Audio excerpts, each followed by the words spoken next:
오늘 시간에는 다윗을 역사의 전면에 등장시킨 거인 골리앗이란 제목으로 함께 말씀의 은혜를 나눕니다. 오늘도 공사 현장에 가면은 골리앗이라는 기계가 있어요. 골리앗 기계 아시나요? 잘 모르시나요? 골리앗 기계가 있습니다. 골리앗 기계가 있는데 그만큼 힘이 센 것을 상징하는 것으로서 골리앗이라고 불리는데요. 오늘 블레셋 나라의 거인, 장수, 싸움 도두는 자, 천하무적,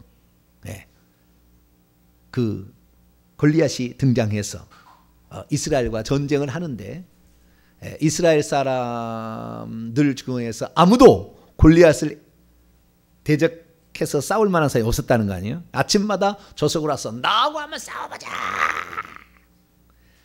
둘이 싸워가지고, 그런 영화 있잖아요. 둘이 가서 싸우잖아요. 대표 한 사람이 보내가지고.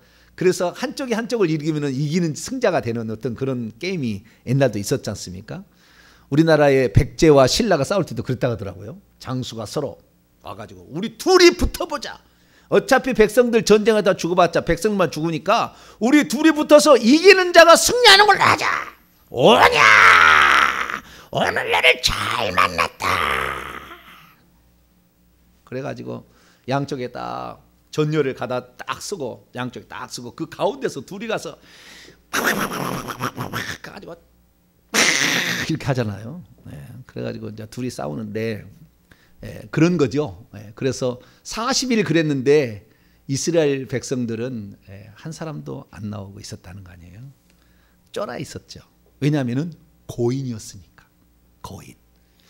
그러면은 오늘 이제 말씀은 이런 고인이 왜 출현했을까라는 것과, 그 다음에 이 골리앗을 다윗이 이겼다는 것은 무엇을 진짜 의미하는 것인가, 그리고 다윗이 어떻게 했길래 소년이었음에도 불구하고 15살에서 20살 정도 됩니다. 지금 소년이었음에도 불구하고 그는 용사라, 너는 어리고 그는 용사, 전쟁에 싸움에 능한 자라는 뜻이에요.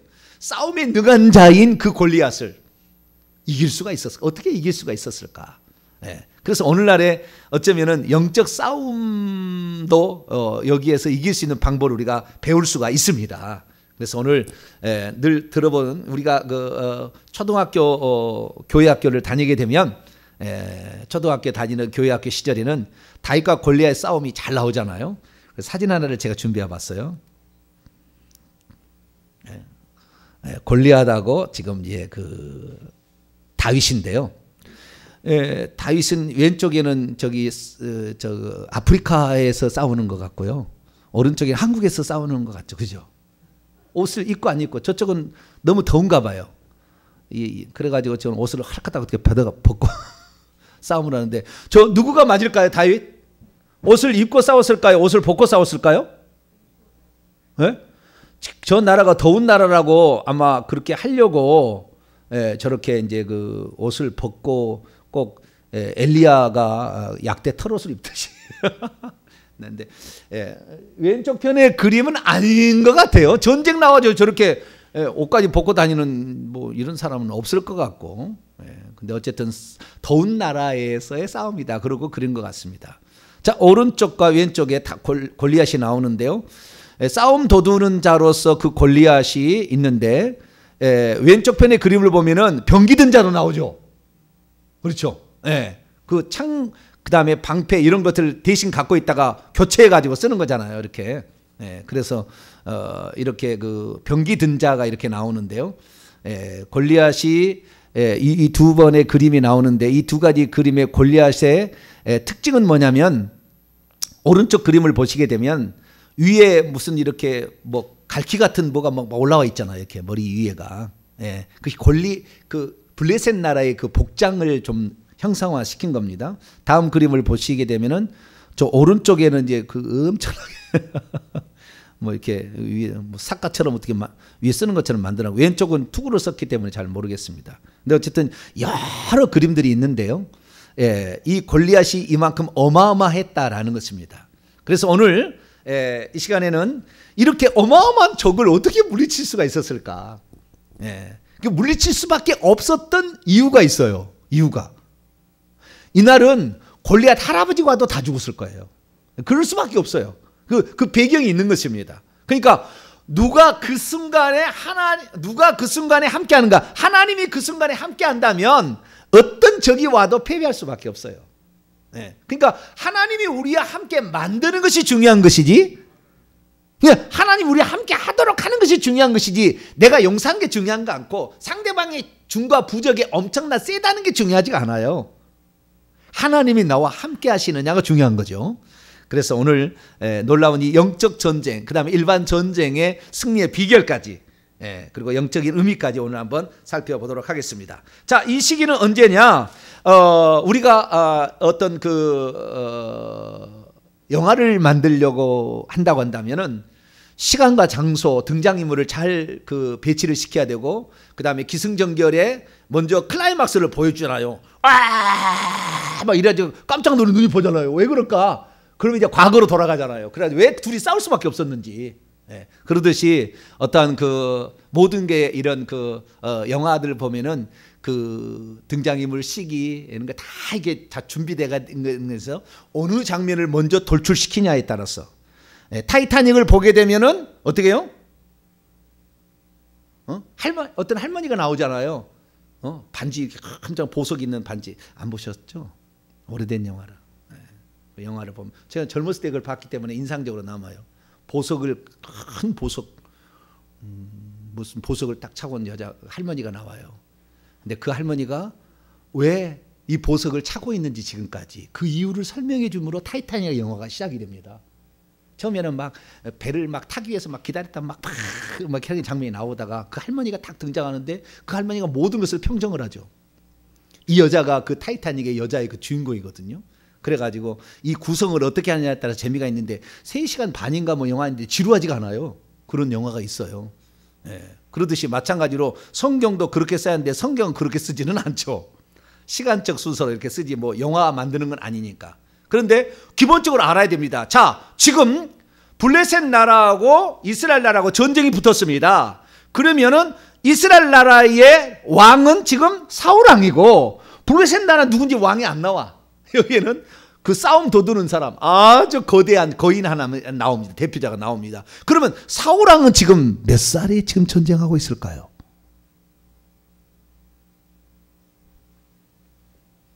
우리는 그건 별로 상관없어. 그냥 다윗하고 골리앗밖에 생각이 안 나는데 왜 사울 왕이 전면에 등장할 수 없었는가? 우리는 알아야 됩니다. 이 사울 왕의 이야기를 보게 되면 여러분 역사를 제가 좀 간단히 설명하자면요. 다윗하고 사울 왕의 나이 차이가 얼마나 된 줄 아세요? 다윗 왕하고 사울 왕은 BC 1090년에 태어났습니다. BC 1090년에. 그리고 다윗은 1050년에 태어났습니다.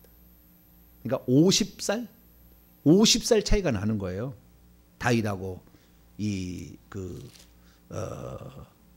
잠깐만요. 아니 1090년이 1050년이 아니고 다윗은 1040년. 그러니까 50살 맞죠? 1090년이 사울 왕이 탄생한 것이고 다윗이 BC 1040년이니까 50살 차이가 나는데 1040년에 태어난 거예요. 지금 전쟁의 이야기는 언제쯤이냐? 지금 전쟁 이야기는 BC 1025년에서 1030년이기 때문에 사울의 나이로 본다면 65세에서 70세 정도 되던 해고 다윗은 15살에서 20살 정도 되면 20살은 안 됐습니다. 왜냐하면 이스라엘의 전쟁은 민수기 1장 3절에 보면 20세 이상만 전쟁에 참여할 수 있어요. 그러니까 아직 전쟁의 용사가 될 수 없는 나이니까 20살은 안 됐어. 추정컨대 한 18살 정도 되지 않았을까? 제 생각은 듭니다. 왜냐하면 15살에 기름 부음을 받고 기름을 받은 후에 몇 년이 지난 상태에 지금 전쟁이 터진 거거든요. 그러니까 한 18살 정도, 이게 15세에서 20세고 이때의 사울왕은 65에 70세이기 때문에 전쟁을 65, 75세에서 전쟁하겠습니까? 불가능하죠.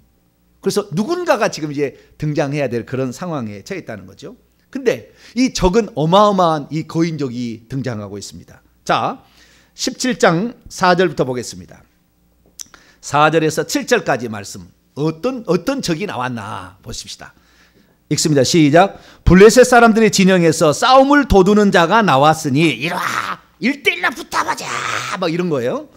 그의 이름은 골리앗이요 가드 사람이라. 뭐 어떤 사람이요? 가드 사람. 블레셋의 가사, 가드, 아스돗, 아스글론 뭐 이렇게 5대 그 지방이 있지 않습니까? 그 중에서 가드 사람이래요. 예. 그런데 그의 키가 6규빗 한 뼘이에요. 규빗이란 말은 각주를 보게 되면 뭐라고 돼 있어요? 안마라고 돼 있죠. 안마. 예, 안마인데요. 안마는요 어른의 여기 팔꿈치 요 끝에서 요 손끝까지 요 크기를 안마라고 합니다. 그리고 규빗이라 하는데요. 이 안마 규빗은 보통 45cm 또는 45.5cm, 길게 하면 50cm까지 될 수가 있거든요. 그래서 보통 45cm 정도 계산하는데요. 계산해 보면 6규빗 한 뼘은 약 2m 80입니다. 자, 2m 80 정도 되면은 2m도 크잖아요. 네. 우리 그 사람 이름이 갑자기 생각났는데 어마어마하게 큰 사람 있어요. 그 격투기에서 나온 사람, 나중에 전향한 사람, 씨름하다가 채용만인가요? 네. 그 사람 보면 나는 사람이 안 같아. 네? 그 사람이 사과를 주니까요, 사과를 손에다 딱 쥐더니 구슬이에요. 그리고 손 떼버리더라고. 구슬이에요 그러더라고. 사과를 쥐더니 구슬이에요. 그러니까 어마어마한 큰데 이 사람들 체형만이 2m 10인가요? 2m만 넘어도 엄청 큰데 2m 80이면 얼마나 사람이 아니 근데 우리는 이 정도밖에 안 되는 거죠. 예, 그 정도밖에 안 되고요. 그 다음에 머리에는 노트구를 보세요. 자, 여호수아서 11장 한번 읽어봐요. 거기에 왜 거인이 있었는가? 여호수아서 11장. 이 골리앗은 아낙 자손의 후손입니다. 가나안 땅에 있었던 아낙 자손의 후손. 거기에 살았어요. 자, 여호수아서 11장 22절 22절을 이해하기 위해서 21절부터 한번 읽어봅니다. 시작. 그때 여호수아가 가서 산지와 헤브론과 드빌과 아납과 유다 온 산지와 이스라엘 온 산지에서 아낙 사람들을 멸절하고 그가 또 그들의 성읍들을 진멸하여 바쳤으므로 이스라엘 자손의 땅에는 아낙 사람들이 하나도 남지 아니하였고 가사와 가드와 아스도데만 남았더라. 그 가드 사람으로서 누가 나온다고요? 블레셋 골리앗이 지금 등장하고 있다. 그러니까 거기에 살아남은 아낙 자손의 후예입니다. 그래서 거인족. 지금도 거인의 발굴이 되잖아요. 뼈들이. 그래서 이 아낙 자손의 후손들이 살고 있는 그곳에 있는 사람이었죠. 키가 6규빗 반. 다시 사무엘상 17장 5절. 머리에는 노투구를 썼어요. 뭘 썼어요? 노투구를 썼습니다. 예, 노수로 된 투구를 썼고요. 그 다음에 몸에는 비늘 어린 갑옷이라고 하죠. 예, 그 물고기 비닐처럼 생긴 갑옷을 저렇게 있어야 심장을 보호하니까 이렇게 한 것이고, 그런데 갑옷에 무게가 놋 5,000세겔, 5,000세겔이라면 킬로그램으로 계산하면 57.5kg. 57점. 요것만 해도 57.5kg. 여러분, 우리 지금 교회 기부하라고 쌀이 들어왔는데 20kg가 들어왔거든요. 20kg 하나 이렇게 들기 쉽지 않아요. 우리 이렇게 어깨 뒤처럼해야지. 이렇게 들고 못 가라가게 좀 들 수는 있으나 이걸 갖고 이렇게 들어가기 이렇게 못 가면 20kg. 어깨 들쳐매야 20kg도 가거든요. 근데 갑옷이 얼마요? 57.5kg, 60kg, 2배 반인 정도. 들도 못할 거야. 막 갑옷도 들지도 못해. 그 정도로 되는 거예요. 네. 그 다음 6절 보니까 그의 머리에는 다리에는 놋 각반. 여기는 각반이 안 찼는데요. 각반을 찬 것도 있습니다. 각반, 여기는 제대로 안 됐는데 각반 찬 게 있고, 그 다음에 노수로 된 단창도, 오른쪽에 노수로 된 단창도 있고요. 그 창자루는 배틀채처럼 돼 있고요. 창날만, 그 창의 창날만 계산해 보니까 철 600세겔 7kg입니다. 창날만 7kg. 고기 7kg 사보세요. 여자분들 마트에 가서 7kg 사가지고 집으로 들고 오려면은 엘보우 생긴다. 그렇죠? 고기를 7kg를 사러 와보세요. 집까지 들고 와보려고요. 그거 상당히 무겁습니다. 그런데 그 저 위에 있는 저거 뭡니까? 이 창 자루에 있는 그 쇳덩어리만 창 날만 해서 600세겔. 그리고 방패든 자가 저렇게 방패든 자가 저렇게 있어서 같이 이렇게 왔다는 것입니다. 자, 그러면 우리가 이 전쟁은 보나마나 누가 이겨요? 이건 골리앗이 당연히 이길 수밖에 없어요. 골리앗이 이길 수밖에 없어요. 그런데 왜 하나님께서는 이 다윗이 지금 처음으로 등장해가지고 전승을 하는 그 첫 등장입니다. 어쩌면 공식적인 등장을 하는데 적이 어마어마한 적을 등장을 시켰습니까? 이것은 결국에 무엇이냐면 다윗이 어떤 존재인지를 확실히 드러내고자 하는 하나님의 의도예요. 적이 세면 셀수록 다윗은 더 훌륭해지는 겁니다. 왜? 이 적을 무찌렀으니까.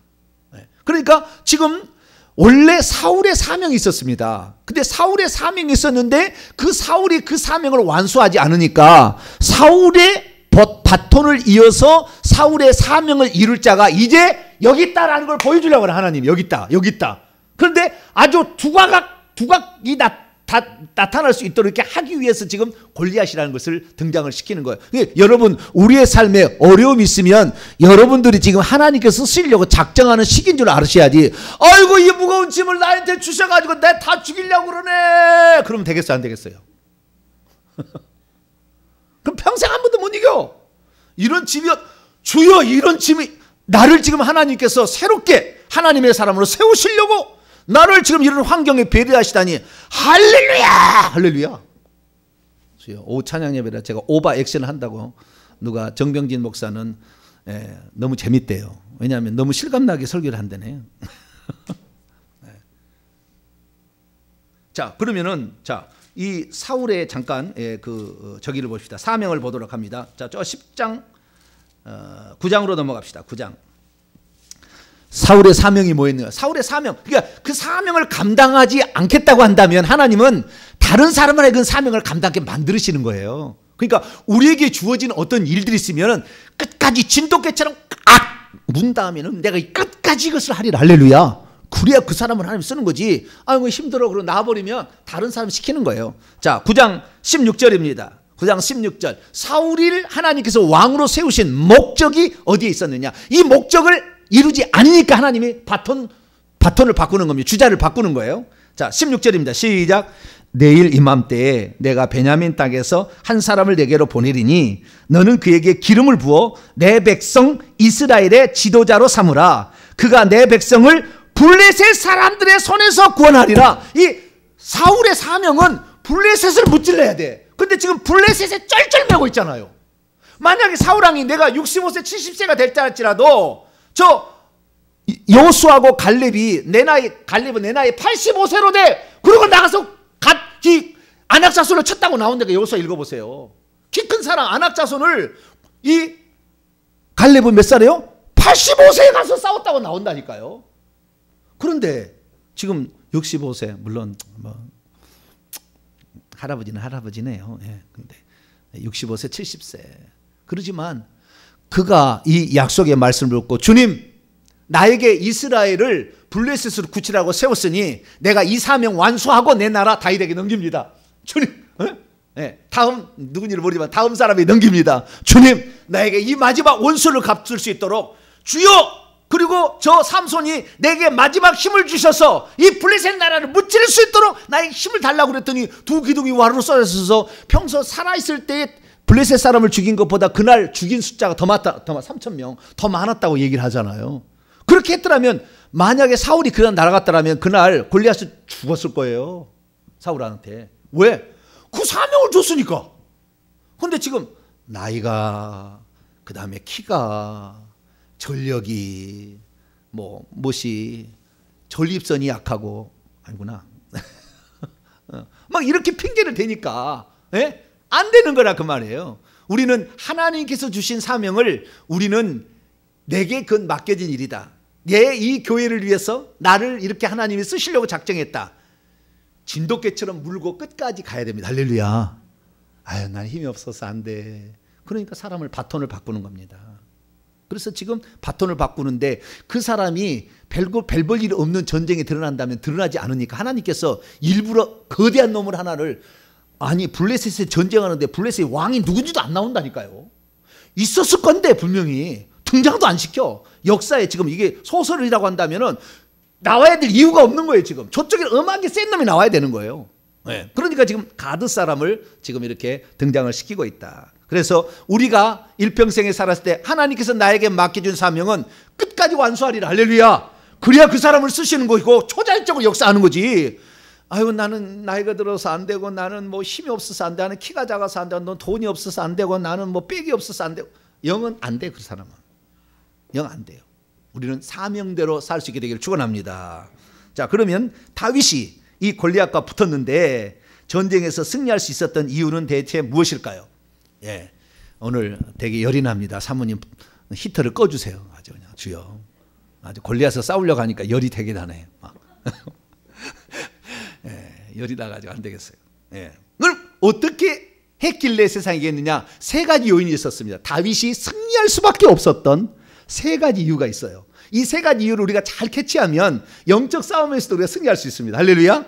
이게 왜 이길 수밖에 없었는가라는 거예요. 어쨌든 뭐 골리앗이 40일 나와가지고 싸움을 돋웠어요. 근데 왜? 그러면 이 생각하잖아요. 40일 동안 그렇게 싸움을 돋구기 보다도 가서 이스라엘 쳐가지고 없애버리지. 왜 40일 동안 왜 40일 동안 그냥 말만 하고 그냥 안 싸웠을까? 이런 궁금증이 좀 생기잖아요.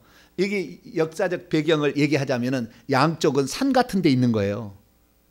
가운데가 골짜기가 있고 양쪽에 산이 있는데 이 골짜기 전쟁하는 게 아니고요. 양쪽에 이렇게 있어요. 그래서 소리를 지르는 겁니다. 서로. 이렇게 소리는 들으는데 이게 내려왔다 올라가면 한참 걸려요.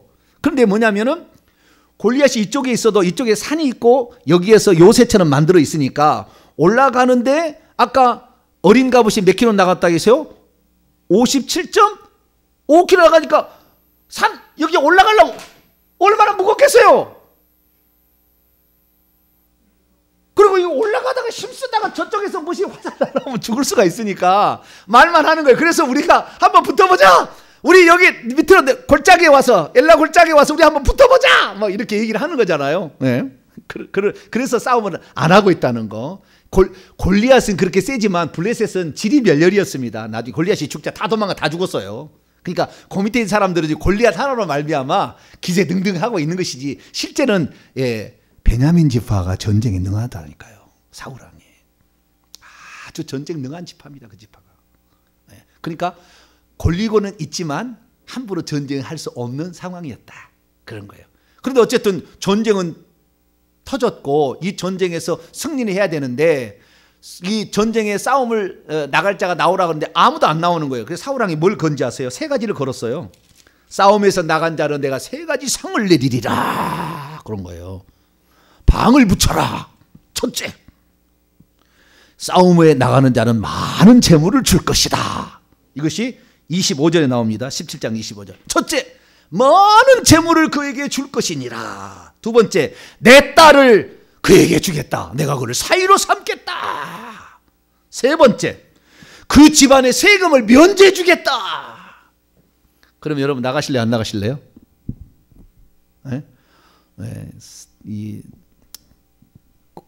그 상급이 땡겨가지고 나가다가 죽으면 개죽음이잖아요.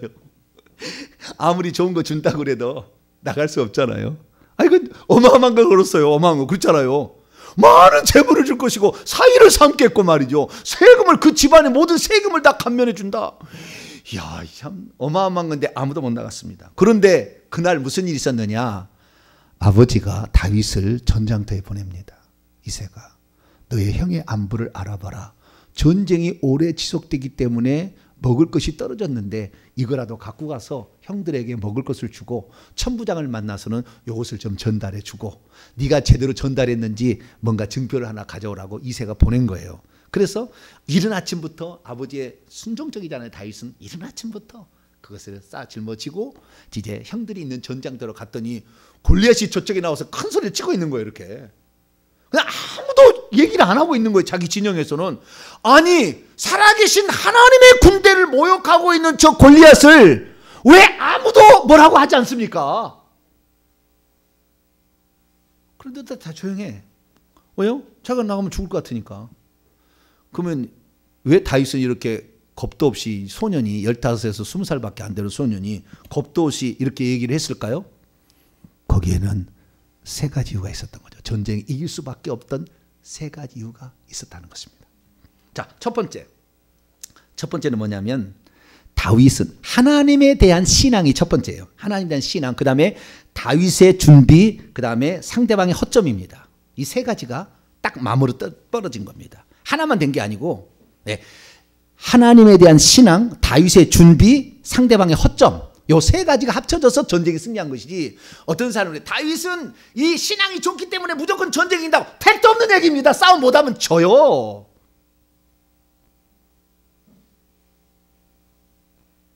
그날 이 세 가지가 삼일체가 딱 맞아떨어졌기 때문에 죽은 거라고요. 그러니까 우리가 적을 해보려면 상대방의 약점을 정확히 알아야 되는 것이고요. 내가 철두철미하게 준비가 돼 있어야 돼요. 그리고 하나님에 대한 신앙도 있어야 되는 것이고, 하나님의 신앙이 없으면 자기가 전쟁에 이기고 철두철미한 준비, 상대방의 약점을 전쟁했다, 자기를 높여버립니다. 하나님의 신앙이 없는 사람은. 그래서 하나님의 신앙이 1순위. 하나님에 대한 신앙. 그러면 하나님을 어떻게 봤느냐? 하나님을 살아계신 분이라고 합니다. 자, 26절, 17장 26절 읽습니다. 시작.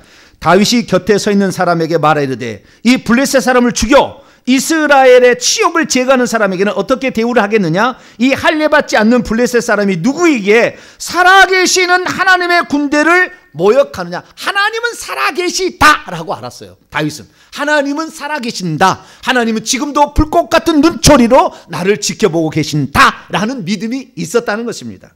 자, 36절 또 계속 읽어봅시다. 36절 시작.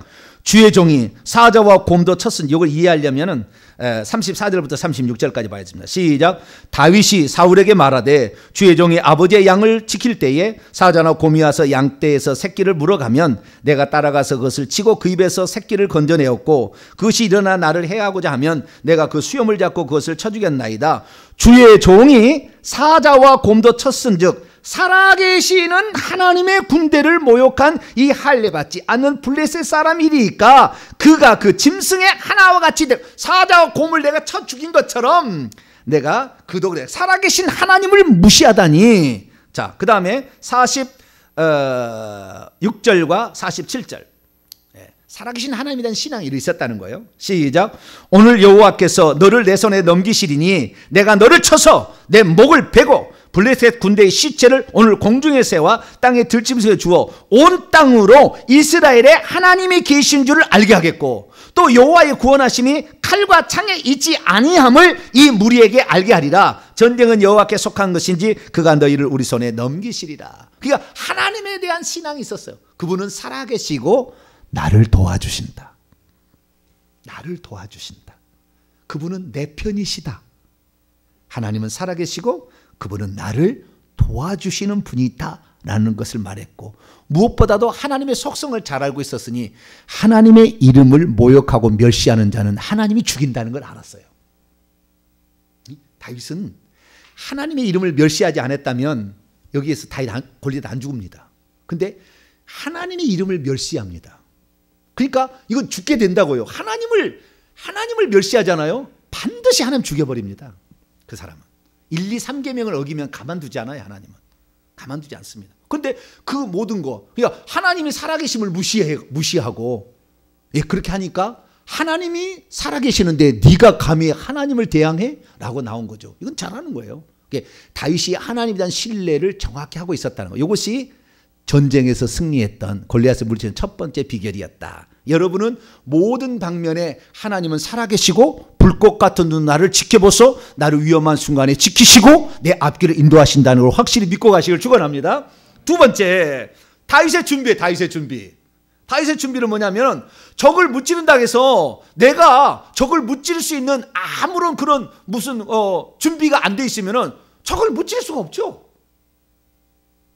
적을 무찔 수가 없어요. 그러면 아까 읽었습니다. 우리가 34절에서 35절 보게 되면 사자나 곰이 와서 이 목동이었던 다윗의 양떼를 물어갔을 때 어떻게 했는가? 사자나 곰이 나왔다면 어메 무서워. 그리고 숨은 것이 아니라 사자나 곰이 나오면 어떻게 했다고요? 가서 그 사자와 곰의 입에서 새끼를 꺼냈대요. 아유, 세상에. 용기 대단하지 않아요? 네? 그 용기가 그 정도로 용기가 있으니까 뭔가 할 수 있는 골리앗 앞에도 담대히 나가는 거예요. 그러니까 담대했다는 거 아닙니까? 그러니까 이 영적으로 보면은요, 영적인 나이가 큰 거예요. 영적인 나이가 큰 거. 어린 아이가 아닙니다. 주눅 들고 막 그럴 사람이 아니에요. 예, 영적인 나이가 크면은 큰 문제 앞에서 절대 주눅 들지 않아요. 영적인 나이가 크니까. 예, 그래서 이 담대함이 거기에 있었는데 그건 뭡니까? 이 자신의 삶에서 평소 때 적을 무찌르는 방법을 터득한 거예요. 그래서 쫓아가서 사자 입에서 사자가 물고 가고 있으면 나를 해칠 수가 없잖아요. 무릎 뜯어야 될 텐데. 그러니까 좌우지가 물고 가고 있는 사자 입에 건져냈다는 거 아닙니까? 건져냈는데, 그리고 35절을 보세요. 내가 따라가서 그것을 쳐 죽이고, 치고가 아닙니다. 원문에 쳐 죽이고 그의 입에서 새끼를 건져내었고, 그것이 일어나 이제 나를 해하고자 하면 그 수염 갈퀴를 붙잡아서 또 쳐 죽였대요. 그러니까 용기가 대단합니다. 근데 이것은 다윗이 하루아침에 이렇게 됐겠어요? 양떼를 치면서 하루아침에 됐겠냐고. 처음부터 자기가 무서웠겠죠. 무서웠겠어. 그래서 이 어떤 그 양치는 데에 온 힘을 기울였다는 것을 알 수가 있습니다. 특별히 이 양떼를 칠 때 양떼가 이렇게 양하고 그 다음에 염소하고 3분의 1, 양이 셋, 염소가 1 정도 해가 3대 1로 이렇게 키웁니다. 이렇게 키우는데 대부분 염소가 맨 앞에 앞장을 서요. 그래가지고 데리고 다닙니다. 그런데 이 양은 시력이 너무 나빠가지고 앞에 있는 그 양의 꼬리 정도만 훤히 보이고 그 다음은 안 보인대요. 그러니까 앞에 있는 꼬리만 보고 그렇게 따라간대요. 주여, 오늘 영화를 제가 찍어요. 오후 찬양 예배는 졸리니까 제가 상당히 재미있게 합니다. 자, 이 껌뻑껌뻑하면서 따라가는 거예요. 이렇게 따라가는데 이 앞에 있는 그 선두 염소가 잘못된 길로, 그렇게 하면 안 될 길로 가면 어떻게 하냐면은, 나는 산 죽덕에서 이렇게 보잖아요. 그래야지 되지. 저부터 놀고 있는 걸 보죠. 근데 그 잘못인다고 어떻게 하는 줄 아세요? 물매를 돌립니다. 물매를 이렇게 돌려요. 그러니까 돌에다가 이렇게 넣은, 여기 나오나? 저 물매 있죠, 저렇게 물매. 예. 저 가운데 보면은 돌을 딱 집어넣을 수 있는 가죽같이 생긴 게 있고, 양쪽에 끈이 달려가지고 두 개를 갖고 있다가 돌리다가 하나를 놓게 되면은 이것이 돌이 확 나가는 거. 원리는 아시겠죠? 두 개에다가 가운데다 돌을 물려요. 그래가지고 뺑뺑 돌다가 하나만 끈을 탁 놓으면은 펴지면서 쫙 나가는 거죠, 이게. 그런데 이게 얼마나 우수하냐면요, 이게 딱 가가지고 이렇게 가서 딱 맞추는데 저거 염소 저거 딱 하면은요 배떼아지가 딱 맞는데요. 아, 뜨거워. 그래가지고 그 염소가 금방 알아차리는데, 아유, 이렇게 하면 안 되는구나. 그래가지고 가려다가 이쪽으로 간다는 거예요. 이게 지금 단연간 여러분 그 배를 딱 이게 그 약한 부분이잖아요, 배가. 뭐 뿔에나 맞으면은 괜찮겠지만 이 배가 여기 안쪽에 들어가니까 이게 얼마나 아프겠어요. 이렇게 다윗이 이렇게 한다는 거예요. 그러면 이것을 맞출 수 있을 때까지 얼마나 훈련했다는 거예요? 이게 하루아침에 되겠습니까? 저는 어렸을 때 이 전봇대나 전신줄에 앉아있는 까치를 맞춰보려고 새총을 갖다가 이렇게 하는데요. 아, 이거 쉽지 않아요. 저도 까치를 하나 죽인 적은 있습니다. 맞춰가지고. 어릴 때 우리 남자들 짓궂지 않습니까? 저 어렸을 때 예수 안 믿었어요. 18살 때까지. 너무 저 그런 눈으로 보지 마세요. 해가지고 이게 맞춰야 되는데 이게 조금만 이게 잘못되면 이게 안 맞아요. 이게 싹 빈다가고. 그래서 2번까지도 돌이 지나가는데 모르고 거기 앉아있는 새들도 있긴 있습니다. 이렇게 맞춰보면은. 오, 이거 아니구나. 다시.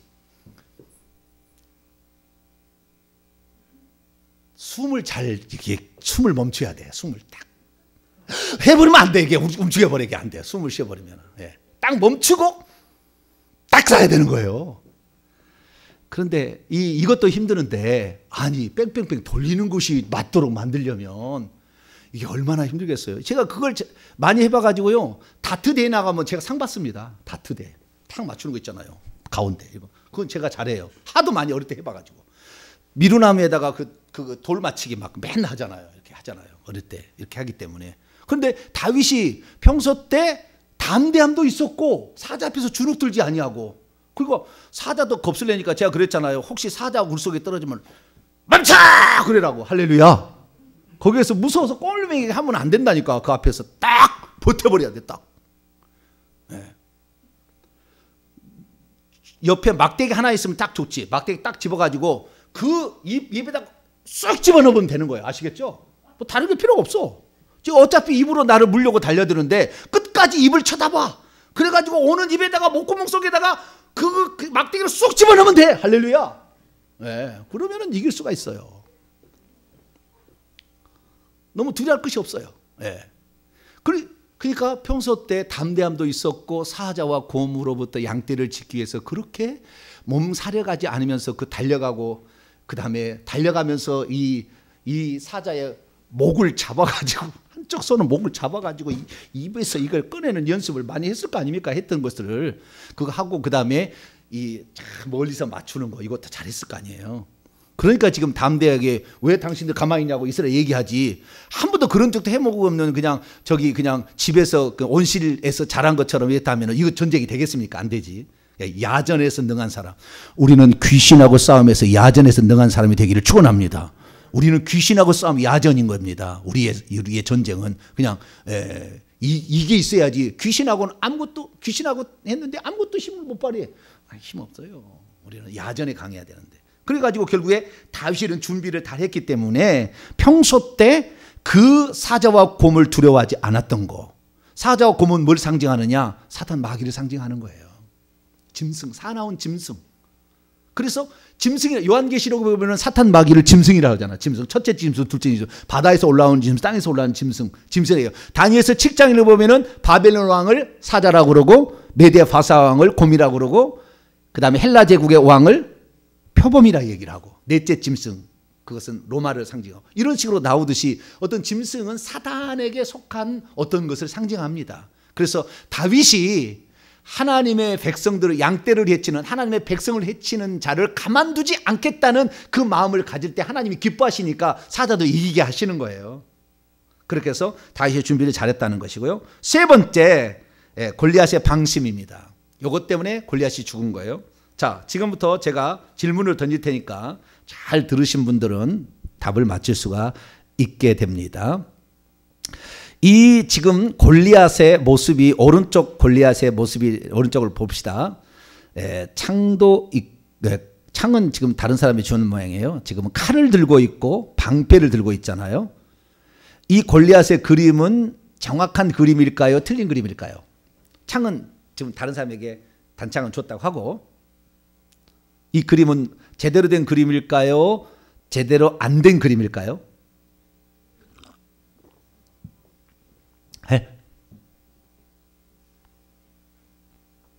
답을 못 맞추시네. 그림이 잘못된 것일까요? 제대로 그린 그림일까요? 뭐가 잘못됐습니까? 잘못됐다라고 생각되면 뭐가 잘못된 그림입니까? 이 그림이. 너무 가깝다. 이것은 너무 가까운 것은 하나의 그림 안에 그걸 표현해야 되니까 어쩔 수 없는 거예요. 그러나 저쪽에 군사가 저쪽에 있고 이쪽에 있는 것은 가운데서 만나는, 엘라 골짜기에서 만나는 그 모습을 표현해 주니까 하는데 너무 가깝다. 근데 이제 그렇죠. 이제 그림 안에 표현해야 되니까 그런 것이고, 그것은 맞다고 하고, 또 다른 거 진짜 중요한 게 있어요. 이 그림이 잘못된 게. 방패를 다른 사람이 줬어요? 다른 사람이 들고 있어야 한다고요? 뭐 방패는 누가 들 수도 있겠죠. 뭐 옆에 병기 든 사람이 있을 수도 있고, 지금 그림이 다 안 나왔다니까. 지금 카메라가 거기가 안 돌아갔어요. 옆에 지금 방패 든 자가 창을 들고 있어요. 뭐 이렇게 좌우지간. 칼을 빼가지고. 칼을 뺀 게 잘못됐다. 왜 잘못했어요?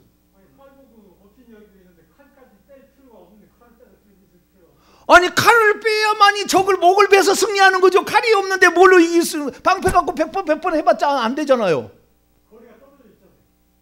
거리가 떨어져 있으니까. 아니, 어차피 그래도 여기 아까 보면 안 읽었어요? 그 계속 서로 간에 계속 왔다고. 자, 성경 보세요. 41절 잘 보세요. 아까 성경 읽었잖아요. 41절 읽습니다. 시작. 블레셋 사람이 방패든 사람을 앞세우고 다윗에게로 점점 가까이 나아가니라. 성경이 나왔다니까. 지금 가까이 나가고 있다니까. 지금 가까이 나오고 있는 거예요. 너무 멀어서 그렇지. 가까이 나오고 있는데 저 그림은 너무나 가까이 그린 건 잘못 그려요. 그 화가가 잘못이고. 뭔 잘못이냐. 다음 그림을 보면은 알 수가 있습니다. 답을 맞힐 수가 있어. 힌트. 다음 그림 힌트. 이 그림은 왼쪽 그림과 오른쪽 그림에서 어떤 하나의 그림은 틀렸어요. 옷을 벗고 있어. 이거 하지 마세요. 그것은 그 더운 나라에서 전쟁한다고 그 옷을 이거니까 옷은 얘기하지 말고. 예.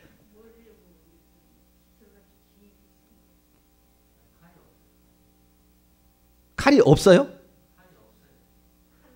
칼이 없어야 된다고요? 칼이 있습니다. 자, 47절에 답이 나와요. 45절도 나오고. 자, 45절 읽습니다. 시작. 다윗이 블레셋 사람이다. 너는 칼과 창과 단창으로 내게 나아거니와 나는 만군의 여호와의 이름으로 나온다. 칼이 있습니다. 칼이 있었습니다. 이제 시간이 지나는 관계로 아무도 못 맞췄으니까 오늘 상품이 없습니다.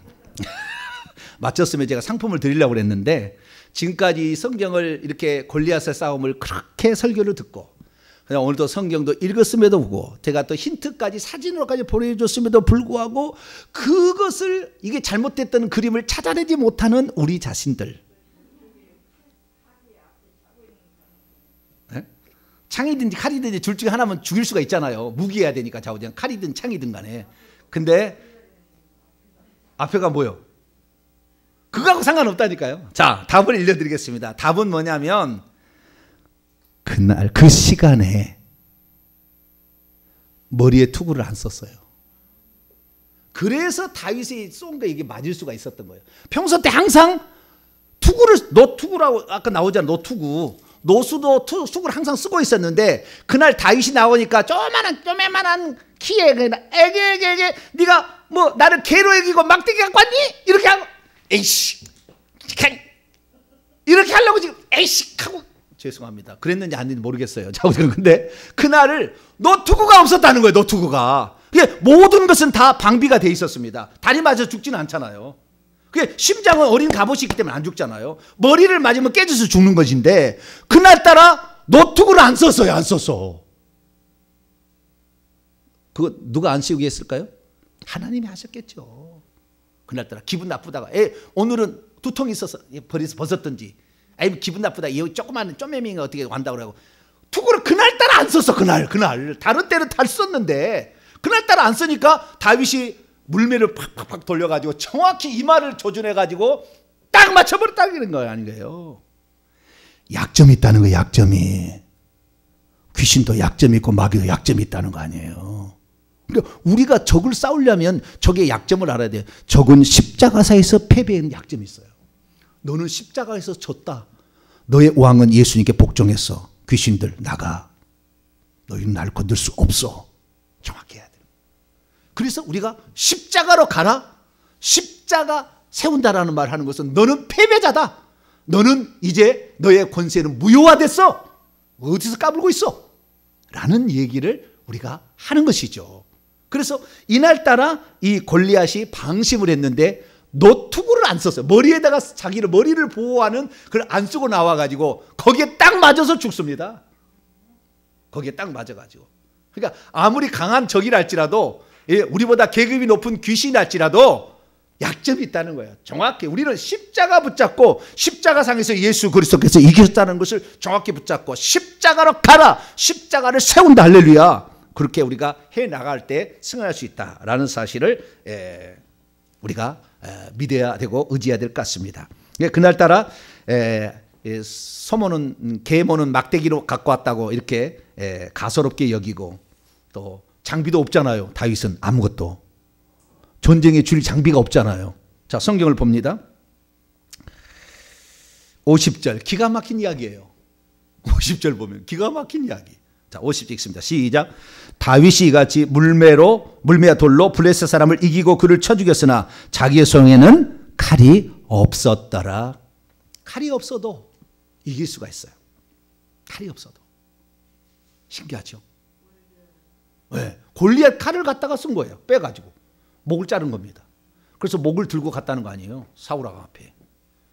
그리고 이것을 가지고 예루살렘에 들어가니까 예루살렘 사람들이 사울이 죽인 자는 천천히요 다윗이 죽인 자는 만만이라 이렇게 해버렸어요.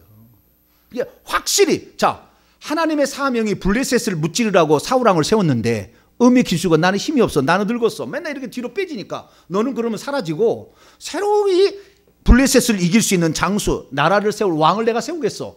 그래가지고 하는데 이 다윗은 하나님을 전적으로 의지해. 하나님은 살아계시고 하나님의 이름을 모독받는 걸 싫어한다는 걸 다윗은 알아. 살아계신 하나님을 감히 건드려? 이렇게 얘기한 거잖아요. 네. 그렇게 나가고 뿐만 아니라 그가 평소 때 담대한 용기와 그리고 훈련이 잘 되어 있었기 때문에 그 순간에도 기꺼이 싸움에 나갔는데 결국에 그 상대방의 약점을 정확히 파고들어서 이마에 딱 꽂혀가지고 이마가 뚫고 들어갔다는 거 아니에요. 그래서 얼마 전인가 그 이스라엘에서 요 엘라 골짜기 어디에서요, 이것이 그 골리앗의 두개골이 발견됐는데 구멍이 뚫린 두개골이 발견됐다는 그런 얘기가 있어요. 예, 그런 그 고고학적 발굴을 했다는 말이 있어요. 예, 그래서 이 두개골을 뚫고 이게 들어간 겁니다. 저는 뭐 양쪽에서 서로 막 달려오고 있는 그런 상황인데 이렇게 했는데 좀 뭐 어느 정도 거리가 돼야 뚫고 들어가지, 너무 가까워도 안 뚫고 들어가면 너무 멀어도 안 뚫고 가잖아요. 예. 그러니까 아마 골리앗이 오다가 한 번씩 또 몇 번 넘어졌지 않았을까, 영화를 찍으면. 돌불에다 한번 걸려들다가 나오고 막 이러다가 좌우지간 골리앗이 맞아서 그날 죽게 됩니다. 자, 그럼 마지막입니다. 이 싸움의 영적인 의미를 살펴보도록 하겠습니다. 이 싸움의 영적인 의미는 뭐냐면은 하나님의 사명을 소홀히 여기는 자는 소명을 거둬가시고 그 소명을 이룰 다른 사람의 그 소명을 주신다는 겁니다. 그래서 우리는 우리에게 주어진 소명과 사명에 충실해야 됩니다. 우리가 오늘 이런 말씀을 듣는 게 우연이 아니고 우리 동탄명성교회 회계청부 연구소를 통해 이 마지막에 하나님께서 정말 해야 될 일을 우리에게 맡기셨다. 확신합니다. 나중에 죽으시면 아시겠지만 그 일을 위해서 우리에게 맡기셨다. 사명을 하고 또한 온라인 예배 드린 분도 하나님께서 이거 알게 하는 것은 마지막에 그 사역을 도우라고 하는가 보다 라고 하면은 제대로 맞을 거예요, 나중에. 그래서 그 사명을 소홀히 여기면 안 된다. 사명을 소홀히 여긴 자는 그 사명을 뺏어간다 라는 얘기를 우리가 이 영적 교훈으로 알 수가 있습니다. 뿐만 아니라 하나님의 사람은 적과의 싸움에서 승리할 수 있는 자야 된다는 거예요. 사단 마귀의 싸움에서 승리할 수 있어야 된다는 겁니다. 이게 안 되면 결국에 모든 게 지는 거예요. 영적 싸움에서 지게 되면 모든 게 지는 겁니다. 그래서 이 상대방, 우리의 적 원수 마귀, 우리의 대적 마귀를 대적하라. 그리하면 너희를 피하리라. 그래서 우리의 대적을 정확히 알고 그들의 약점을 알고 너희들은 예수 그리스도 앞에 패배자야. 먼저 광야에서 3대 0으로 져서 판정패했지 십자가에서 완패당한 너희들은 패배자고 우리는 승리자야 라는 생각을 확실히 갖고, 그래서 예수 그리스도를 믿는 자는 악한 자가 우리를 만지지도 못한다는 말씀을 믿고 감히 어디를 만져, 할렐루야, 딱 얘기할 수 있는 그런 담대한 거, 여기에 이제 필요하다는 것이죠. 그래서 적을 공격하고 무찔 수 있는 담대한 자가 되어야 된다, 하나님의 사람들은. 그걸 말해주고 있고요. 세 번째는 하나님에 관하여 멸시라거나 무시라거나 모욕하는 자를 하나님이 처리하신다는 거예요. 우리가 처리한 게 아니에요. 우리가 처리하는 것처럼 보이지만 사실은 하나님이 처리. 그래서 하나님의 이름을 멸시하는 죄가 크다는 거, 그걸 아셔야 되고요. 그런 자를 하나님은 가만두지 않는다는 것이고요. 마지막 네 번째는 아무리 강한 자라도 약점이 있다는 것을 알고 담대하게 전쟁에 맞서야 된다는 겁니다.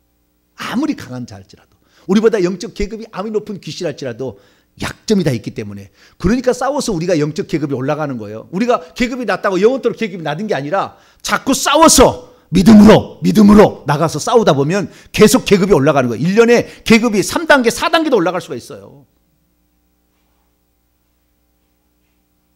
그래야만이 우리가 영적 싸움에서 승리하는 거예요.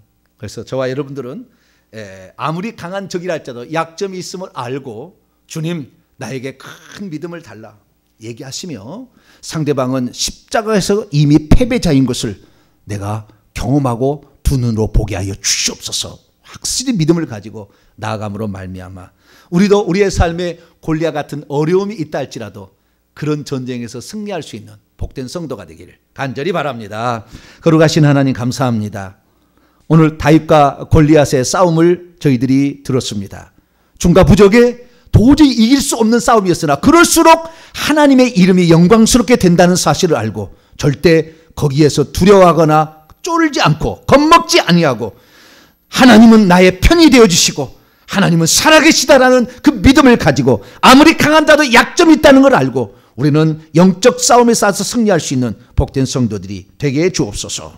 우리 주 예수 그리스도의 이름으로 기도하옵나이다.